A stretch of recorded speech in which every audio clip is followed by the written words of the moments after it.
On Tuesday, the 22nd of July 2025, 21-year-old Micah Hill surrendered to authorities, reportedly admitting that he shot his girlfriend's husband in the parking lot of the Biomatch US Plasma Center in Edmond, Oklahoma.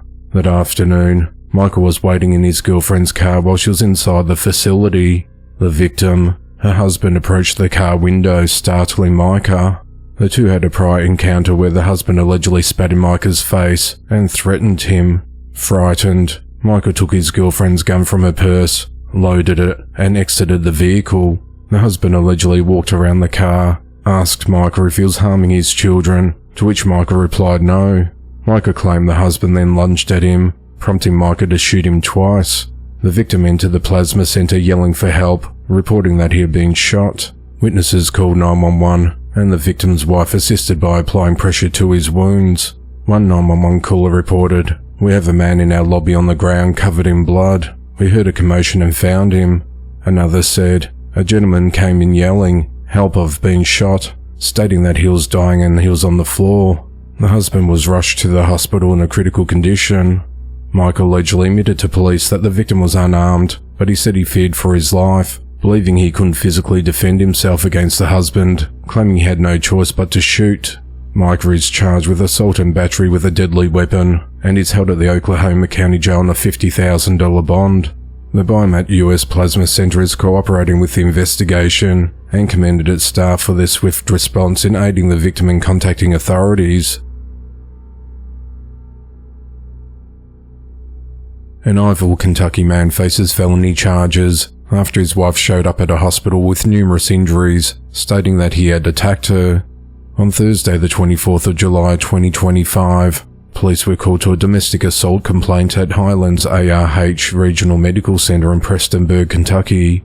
There, the woman told them that her husband, 41-year-old James Chadrick Burchett, had held her prisoner and assaulted her. The woman said that James accused her of cheating on him and believed that she had other men hidden in their apartment. She said he hit her, held a knife to her throat and choked her until she lost consciousness. She also said he screwed the doors shut to keep her from leaving and threatened to kill her. The woman said she was finally able to escape after 11 hours. Police noted that the woman had visible bruises on her throat, legs, hand, arm, thigh, shoulder and eye. James was arrested that night and charged with second-degree assault, first-degree strangulation, and first-degree unlawful imprisonment. He remains held at the Floyd County Jail on a $25,000 cash bond. 39-year-old Katherine Crosby is accused of slamming her young daughter's head into a wall as punishment. On the 6th of June 2025, a Child Protective Services investigator visited Katherine's home in Woodville, Texas, and observed that her daughter, who's under the age of 14, had a severely bruised and swollen black eye. Her child described a troubling pattern of alleged abuse, stating that when someone in our house gets angry, they get punched, their nose gets broken, they get black eyes, or their head gets banged into the door. She recounted that on the 5th of June, her mother, angered by her misbehavior, placed her in a corner, grabbed a ponytail and forcefully slammed her head into the wall, causing the injury. It hurt really bad, she told investigators, noting that Katherine neither sought medical attention nor provided ice for the injury. During questioning, Katherine reportedly admitted to the act, stating "Yes, I did it," and demonstrating how she struck her daughter's head against the wall, corroborating the child's account. She expressed disbelief when informed her actions constituted child abuse, asking, "What, I cannot do that?" On the 26th of June, the child and her siblings underwent forensic interviews at the Garth House, a children's advocacy center in Beaumont, Texas. Before the interviews, the children revealed that their mother had coached them to lie, instructing them to claim the injury resulted from falling on a brick. The victim briefly faltered, saying, "Wait, was I supposed to say that I tripped on a brick because that's what my mum said? Or am I supposed to say I hit my head on the tin outside?" Her sisters confirmed Katherine's instructions to blame the injury on a brick. The next day, during a CPS meeting, Katherine allegedly attempted to retract her confession, urging the investigator to re-question the children in her presence. "I want you to ask the girls again in front of me what happened to her eye, because they will all tell you that I did not do anything," she reportedly said. On the 9th of July, Katherine was arrested and charged with felony injury to her child.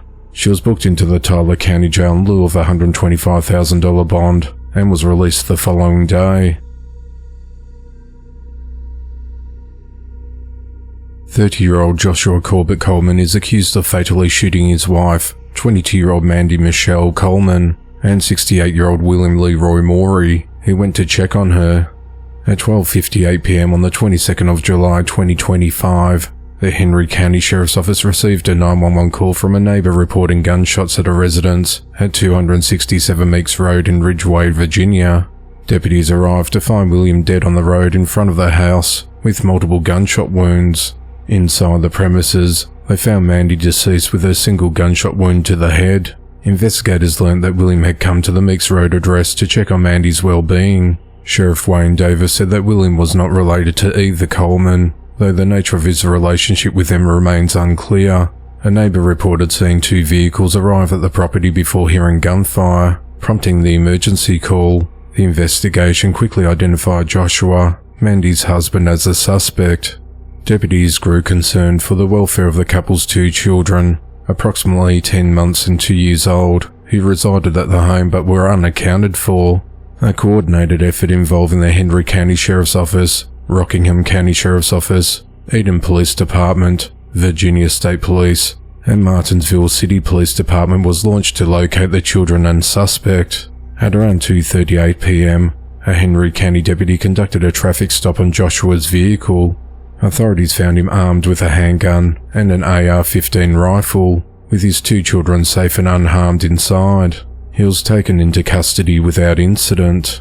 During an interview with detectives, Joshua allegedly confessed to the killings. He admitted to shooting his wife in the head during an argument in which he accused her of infidelity. He then placed his children in his vehicle and drove to locate William, stating he knew he was going to jail, so he wanted to kill him as well. Unable to find William at his residence, Joshua returned home where he encountered and fatally shot him. Joshua is charged with 2 counts of first-degree murder, 2 counts of using a firearm in the commission of a felony, 1 count of shooting from an occupied vehicle, and 2 counts of child abuse and neglect. He's been held without bond at the Henry County Detention Center and is scheduled to appear in court on Tuesday, the 29th of July. On Wednesday, the 16th of July 2025, the Livingston County Sheriff's Office arrested 32-year-old Jesika Kuyal of Batavia, formerly of Springwater, New York, following a probe into welfare fraud. The investigation began earlier in the month when Livingston County Department of Social Services alerted the Sheriff's Office to potential fraudulent activity. Authorities allege that Jesika failed to report additional household income while receiving benefits from the Department of Social Services, resulting in her obtaining benefits she was not entitled to. Jesika is charged with 4th-degree grand larceny, 4th-degree welfare fraud, and 1st-degree offering a false instrument for filing. A Minnesota man is accused of fatally shooting a woman he mistook for an alien.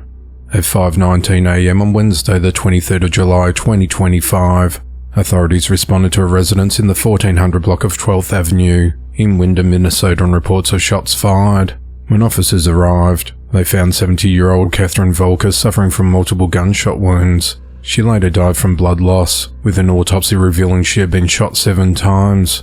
Katherine told police before her death that 38-year-old Jamie Voelker had called her requesting help, prompting her to visit his home. Jamie, who had allegedly been drinking the previous night, reportedly believed Katherine was an alien. He allegedly woke another individual in the home, who later called 911, and spoke about aliens before firing multiple shots from a pistol when Katherine entered. After the shooting, Jamie fled to a neighbouring home, where police found him in a blood-stained bathtub after he had broken in. He was arrested and charged with 2nd-degree murder, and remains held at the Cottonwood County Jail on a $100,000 bond. While Jamie and Katherine share the same last name, authorities have not yet confirmed their relationship. At 2:20 a.m. on Sunday, the 27th of July 2025, the Saratoga County Sheriff's Office responded to an assault report at the Stewart's Pond boat launch in Hadley, New York. 21-year-old Jenna Helenek of Northumberland allegedly stabbed one person in the chest with a knife, causing serious injury. She was also accused of punching 2 other individuals in the face and biting one of them on the stomach. The stabbing victim was initially taken to Glennsville Hospital by private vehicle and later transferred to Albany Medical Center for further treatment. The other victims received medical attention for non-life-threatening injuries at Glennsville Hospital and Malta Med Emergent Care. Jennifer was arrested and charged with first-degree assault, 2 counts of third-degree assault and fourth-degree criminal possession of a weapon. She remains held at the Saratoga County Jail.